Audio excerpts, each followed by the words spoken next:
quando ficou decidido que navegaríamos para a Itália, Paulo e alguns outros presos foram entregues a um centurião chamado Júlio, que pertencia ao regimento imperial. Embarcamos no navio de Adramítio, que estava de partida para alguns lugares da província da Ásia, e saímos ao mar, estando conosco Aristarco, o macedônio de Tessalônica. No dia seguinte, ancoramos em Sidom, e Júlio, num gesto de bondade para com Paulo, permitiu-lhe que fosse ao encontro dos seus amigos, para que este suprisse as suas necessidades. Quando partimos de lá, passamos ao norte de Chipre, porque os ventos nos eram contrários. Tendo atravessado o mar aberto, ao longo da Cilícia e da Panfilha, ancoramos em Mira, na Lícia. Ali, o centurião encontrou um navio alexandrino que estava de partida para a Itália, e nele nos fez embarcar. Navegamos vagarosamente por muitos dias e tivemos dificuldades para navegar a Cnido, não sendo possível prosseguir em nossa rota devido aos ventos contrários. Navegamos ao sul de Creta, defronte de Salmona. Costeamos a ilha com dificuldade e chegamos a um lugar chamado Bons Portos, perto da cidade de Lacéia. Tínhamos perdido muito tempo, e agora a navegação se tornara perigosa, pois já havia passado o jejum. Por isso, Paulo os advertiu: Senhores, vejo que a nossa viagem será desastrosa e acarreterá grande prejuízo para o navio, para a carga e também para a nossa vida. Mas o centurião, em vez de ouvir o que Paulo falava, seguiu o conselho do piloto e do dono do navio, visto que o porto não era próprio para passar o inverno. A maioria decidiu que deveríamos continuar navegando, com a esperança de alcançar Fênice e ali passar o inverno. Este era um porto de Creta, que dava para o sudoeste e noroeste. Começando a soprar suavemente o vento sul, eles pensaram que haviam obtido o que desejavam, por isso levantaram âncoras e foram navegando ao longo da costa de Creta. Pouco tempo depois, desencadeou-se da ilha um vento muito forte, chamado Nordeste. O navio foi arrastado pela tempestade, sem poder resistir ao vento. Assim, cessamos as manobras e ficamos à deriva, passando ao sul de uma pequena ilha chamada Clauda. Foi com dificuldade que conseguimos recolher o barco salva-vidas. Levantando, lançaram mão de todos os meios para reforçar o navio com cordas, e temendo que ele encalhasse nos bancos de areia de Sirte, baixaram as velas e deixaram o navio à deriva. No dia seguinte, sendo violentamente castigados pela tempestade, começaram a lançar fora a carga. No terceiro dia, lançaram fora, com as próprias mãos, a armação do navio, não aparecendo nem sol, nem estrelas por muitos dias, e continuando a abater-se sobre nós grande tempestade. Finalmente, perdemos toda a esperança de salvamento. Visto que os homens tinham passado muito tempo sem comer, Paulo levantou-se diante deles e disse: Os senhores deviam ter aceito o meu conselho de não partir de Creta, pois assim teriam evitado este dano e prejuízo. Mas agora recomendo que tenham coragem, pois nenhum de vocês perderá a vida. Apenas o navio será destruído. Pois ontem à noite apareceu-me um anjo do Deus a quem pertenço e a quem adoro, dizendo-me: Paulo, não tenha medo, é preciso que você compareça perante César. Deus, por sua graça, deu-lhe a vida de todos os que estão navegando com você. Assim tenham ânimo, senhores. Creio em Deus, que acontecerá conforme me foi dito. Devemos ser arrastados para alguma ilha.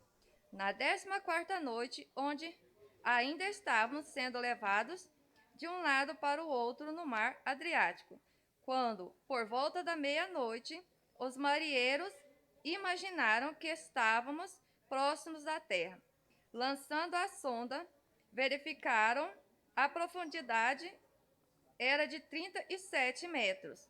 Pouco tempo depois, lançaram novamente a sonda e encontraram 27 metros.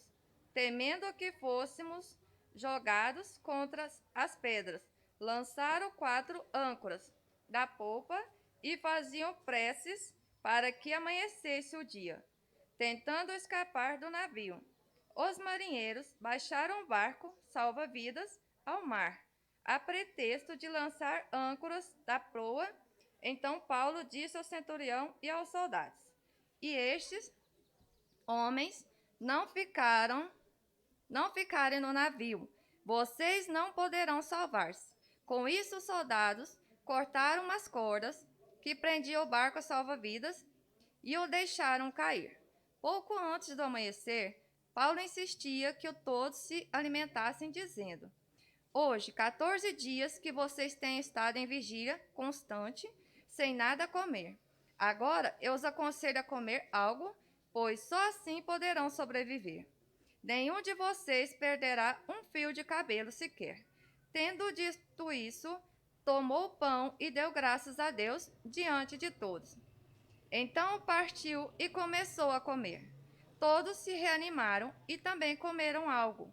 Estavam a bordo 276 pessoas. Depois de terem comido até ficarem satisfeitos, aliviaram o peso do navio, atirando todo o trigo ao mar. Quando amanheceu, não reconheceram a terra, mas viram uma enseada com uma praia, para onde decidiram conduzir o navio se fosse possível. Cortando as âncoras, deixaram-nos no mar, desatando ao mesmo tempo as cordas que prendiam os lemes. Então, alcançando a vela da proa ao vento, dirigiram-se para a praia, mas o navio encalhou num banco de areia, onde tocou o fundo. A proa encravou-se e ficou imóvel, e a popa foi quebrada pela violência das ondas. Os soldados resolveram matar os presos, para impedir que alguns deles fugissem, jogando-se ao mar. Mas o centurião queria poupar a vida de Paulo e os impediu de executar o plano. Então ordenou os que sabiam nadar que se lançassem primeiro em direção à terra. Os outros teriam que salvar-se em tábuas ou em pedaços do navio. Desta forma, todos chegaram a salvo em terra. Uma vez em terra, descobrimos que a ilha se chamava Malta. Os habitantes da ilha mostraram extraordinária bondade para conosco. Fizeram uma fogueira e receberam bem a todos nós, pois estava chovendo e fazia frio. Paulo ajuntou um monte de gravetos quando os colocava no fogo. Uma víbora, fugindo do calor, prendeu-se à sua mão. Quando os habitantes da ilha viram a cobra agarrada na mão de Paulo, disseram uns aos outros: certamente este homem é assassino, pois tem escapado do mar. A justiça não lhe permite viver. Mas Paulo, sacudindo a cobra no fogo, não sofreu mal nenhum. Eles, porém, esperavam que ele começasse a inchar, ou que caísse morto de repente. Mas, tendo esperado muito tempo, e vendo que nada de estranho lhe sucedia, mudaram de ideia e passaram a dizer que ele era um deus. Próximo dali havia uma propriedade pertencente a Públio, o homem principal da ilha. Ele nos convidou a ficar em casa e por 3 dias bondosamente nos recebeu e nos hospedou. Seu pai estava doente, acamado, sofrendo de febre e disenteria. Paulo entrou para vê-lo e, depois de orar, impôs-lhes as mãos e o curou. Tendo acontecido isso, os outros doentes da ilha vieram e foram curados. Eles nos prestaram muitas honras, e quando estávamos para embarcar, forneceram-nos os suprimentos de que necessitávamos. Passados 3 meses, embarcamos no navio que tinha passado o inverno na ilha. Era um navio alexandrino que tinha por emblema os deuses gêmeos Castor e Pólux. Aportando em Siracusa, ficamos ali 3 dias. Dali partimos e chegamos a Régio. No dia seguinte, soprando o vento sul, prosseguimos, chegando a Puteoli no segundo dia. Ali encontramos alguns irmãos que nos convidaram a passar uma semana com eles. E depois fomos para Roma. Os irmãos dali tinham ouvido falar que estávamos chegando e vieram até a praça de Ápio e as 3 vendas para nos encontrar. Vendo-os, Paulo deu graças a Deus e sentiu-se encorajada. Quando chegamos a Roma, Paulo recebeu permissão para morar por conta própria, sob a custódia de um soldado. 3 dias depois, ele convocou os líderes dos judeus. Quando estes se reuniram, Paulo lhe disse: Meus irmãos, embora eu não tenha feito nada contra o nosso povo, nem contra os costumes dos nossos antepassados, fui preso em Jerusalém e entregue aos romanos. Eles me interrogaram e queriam me soltar, porque eu não era culpado de crime algum que merecesse pena de morte. Todavia, tendo os judeus feito objeção, fui obrigado a apelar para César, não, porém, por ter alguma acusação contra o meu próprio povo. Por essa razão, pedi para vê-los e conversar com vocês. Por causa da esperança de Israel, é que estou preso com estas algemas. Eles responderam: Não recebemos nenhuma carta da Judeia a seu respeito, e nenhum dos irmãos que vieram de lá relatou ou disse qualquer coisa de mal contra você. Todavia, queremos ouvir da sua parte o que você pensa, pois sabemos que por todo lugar onde há gente falando contra esta seita. Assim combinaram encontrar-se com Paulo em dia determinado, indo em grupo ainda mais numeroso ao lugar onde ele estava. Desde a manhã até a tarde, ele lhes deu explicações e lhes testemunhou do reino de Deus, procurando convencê-los a respeito de Jesus, com base na lei de Moisés e nos profetas. Alguns foram convencidos pelo que ele dizia, mas outros não creram. Discordaram entre si mesmos e começaram a ir embora. Depois de Paulo ter feito esta declaração final, bem que o Espírito Santo falou aos seus antepassados, por meio do profeta Isaías: Vá a este povo e diga: ainda que estejam sempre ouvindo, vocês nunca entenderão. Ainda que estejam sempre vendo, jamais perceberão. Pois o coração deste povo se tornou insensível, de má vontade, ouviram com os ouvidos e fecharam os olhos. Se assim não fosse, poderiam ver com os olhos, ouvir com os ouvidos, entender com o coração e converter-se, eu os curaria. Portanto, quero que saibam que essa salvação de Deus é enviada aos gentios e elas a ouviram. Depois que ele disse isto, os judeus se retiraram discutindo intensamente entre si. Por 2 anos inteiros, Paulo permaneceu na casa que havia alugado e recebia a todos o que iam vê-lo. Pregava o reino de Deus e ensinava a respeito do Senhor Jesus Cristo abertamente, sem impedimento algum. Paulo, servo de Cristo Jesus, chamado para ser apóstolo, separado para o evangelho de Deus, o qual foi prometido por ele de antemão, por meio dos seus profetas nas Escrituras Sagradas, acerca de seu filho, que como homem era descendente de Davi, e que, mediante o Espírito de santidade, foi declarado Filho de Deus, com poder pela sua ressurreição dentre os mortos, Jesus Cristo, nosso Senhor. Por meio dele e por causa do seu nome, recebemos graça e apostolado para chamar dentre todas as nações um povo para a obediência que vem pela fé. E vocês também estão entre os chamados para pertencerem a Jesus Cristo. A todos os que em Roma são amados de Deus e chamados para serem santos, a vocês graça e paz da parte de Deus nosso Pai e do Senhor Jesus Cristo. Antes de tudo, sou grata a meu Deus, mediante a Jesus Cristo, por todos vocês, porque em todo o mundo está sendo anunciada a fé que vocês têm.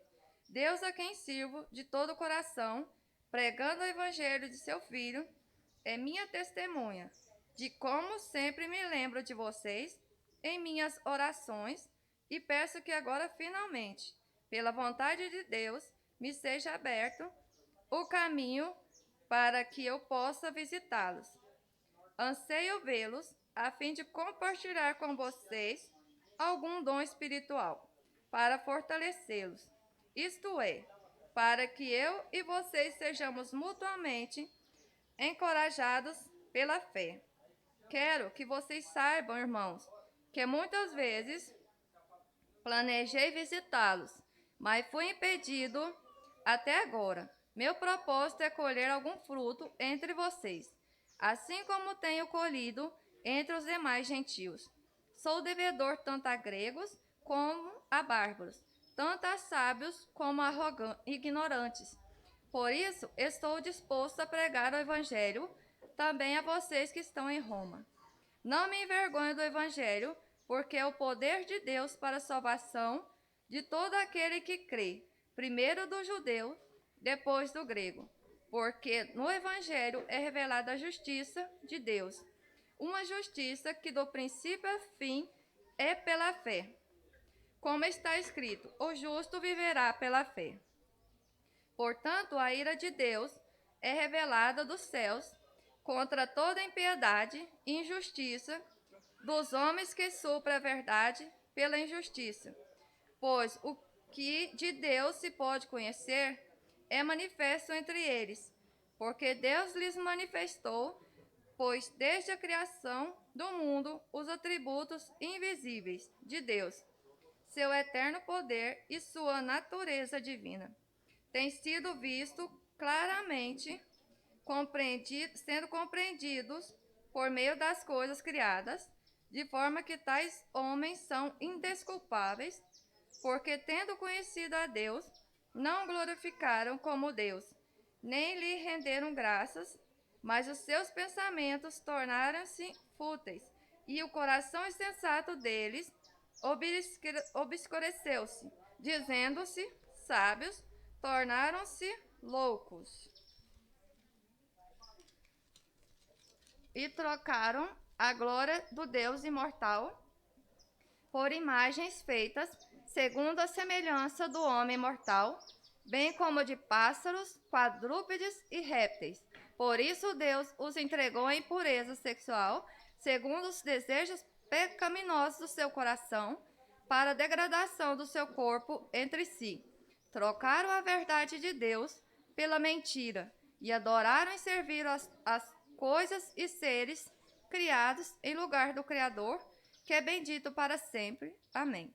Por causa disso, Deus nos entregou às paixões vergonhosas, até suas mulheres trocaram suas relações naturais por outras, contrárias à natureza.